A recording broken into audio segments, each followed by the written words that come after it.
बहू के पलटते ढंग। पुणे में रहने वाली शीना की ससुराल में सिर्फ 3 लोग थे। इस वजह से घर में ज्यादा काम नहीं होता था, तो वो दोपहर तक अपना सारा काम खत्म कर लेती थी। लेकिन उसके बाद वो बोर हो जाती। इस वजह से उसने शिनचैन कार्टून देखना शुरू कर दिया, जो धीरे धीरे उसके व्यवहार पर इतना इफेक्ट करता गया कि वो खुद भी शिनचैन जैसी ही बातें करने लगती है। एक रात डिनर करते हुए, अरे बहू, जरा अचार तो देना। ओहो ससुमा, आपसे इतना काम भी नहीं होता। इस तरह तो आप जल्दी जल्दी बुढ़िया हो जाओगी। अरे शीना, ये तुम कैसे बात कर रही हो? आपको तो कुछ भी समझ में नहीं आता। ये शीना का शिनचैन स्टाइल है। ऐसा बोलकर शीना वहाँ से चली जाती है।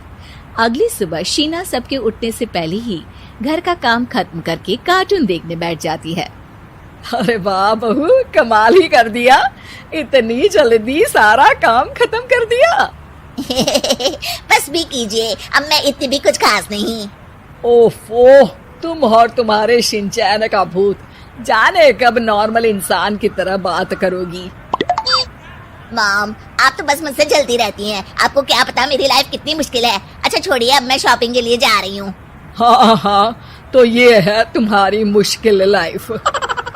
शीना शॉपिंग करने मार्केट पहुँच जाती है, जहाँ उसे जय के ऑफिस की एक लड़की मिलती है। हेलो, आप जय की वाइफ है ना? हेलो, मेरा नाम शीना है। मैं 26 साल की हूँ और मुझे शिमला मिर्च बिल्कुल भी पसंद नहीं है, पर शिमला जा सकती हूँ। हाँ। शीना की बात सुनकर लड़की आगे कुछ बोले बिना वहाँ से चली जाती है। कमाल है, आजकल के बच्चों को इंटेलिजेंट लोगों से बात करना आता ही नहीं। शीना शॉपिंग करके घर वापस आती है, जहाँ सास और जय साथ बैठकर आइसक्रीम खा रहे होते हैं। मैं कितने मतलबी लोगों के बीच रह रही हूँ। एक छोटी प्यारी बच्ची के बारे में सोचे बिना सब आइसक्रीम खाने बैठ गए। अब इतना नाटक करने की जरूरत नहीं है। तुम्हारी आइसक्रीम फ्रिज में रखी है, खा लो। आइसक्रीम, मैं आ रही हूँ। इसी तरह दिन बीतते हैं। अभी तक तो घर में सारे लोग शीना की हरकतों से परेशान हो चुके होते हैं। एक शाम उनके घर पड़ोस के अंकल आते हैं, जिन्हें देखते ही शीना बोल पड़ती है। हेलो अंकल, आज आप यहाँ? ये कह रही है आप यहाँ बैठिए, हम अभी आते हैं। ऐसा बोलकर शीना की सास उसे लेकर रसोई में चली जाती है। अरे वो तुम्हारी पापा की उम्र के हैं, उनकी इंसल्ट तो मत करो। आपको तो बस अपनी ही खुशी दिखाई देती है। शीना के ऐसे बोलने पर सास हैरान रह जाती है और शीना बाहर आकर अंकल से कहती है, तो अंकल, आज आप क्या लेने आए हैं? या फिर बस सासू माँ को देखने का बहाना चाहिए? वैसे ये इतनी भी अच्छी नहीं है, पूरा समय मुझे डांटती रहती है और कभी कभी तो खाना भी नहीं देती। अंकल हैरानी से उसकी ओर देख रहे हैं। तभी उसकी सास वहाँ आती है। अरे शीना, इतना झूठ मत बोलो, मैंने कब तुम्हें खाना नहीं दिया? अरे ऐसा बोलोगी तो तुम्हें आज रात का खाना सच में नहीं मिलेगा।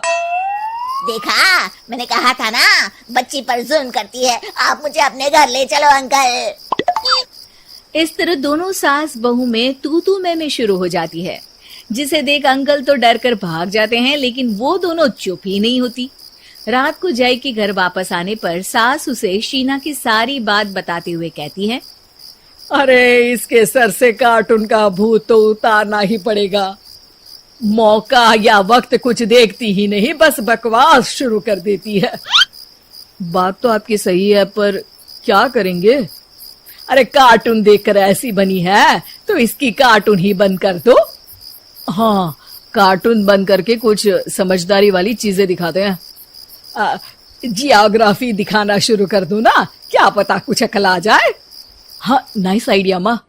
इस पर जय केबल टीवी पर ज्योग्राफी छोड़कर बाकी सारी चैनल बंद करवा देता है, पर शीना भी किसी से कम नहीं होती।